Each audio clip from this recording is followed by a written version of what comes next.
जून 12 तारिख Ahmedabad air India विमान दुर्घटनार प्राय 2 दिन पर आउ एक विमान दुर्घटना हेबाकु जाउथिला किंतु पायलट मानक बुद्धिमत्ता जोगु दुर्घटना को नियंत्रण करा जाई पारिथिला। ए विमानटी राति प्राय 2:56 रे दिल्ली वियना अभिमुखे यात्रा करबाकु जाउथिबा समय एपरि अघटन हेबाकु जाउथिला।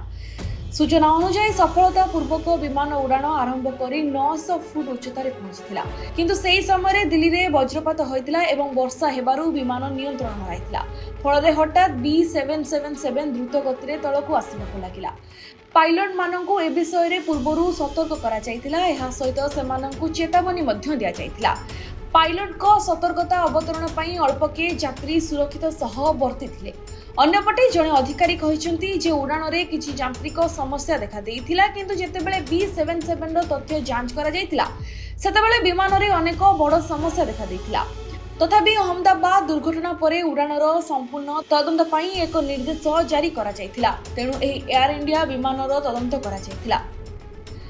या सहित एयर इंडिया जने मुखपात्र कहिसंती जे उड़ान उड़ाउथिबा उभय पायलट को ड्यूटी रु हटाई दिया जिबा सहित एहार तदंत करूछि। ब्यूरो रिपोर्ट जेबीआर समाचार।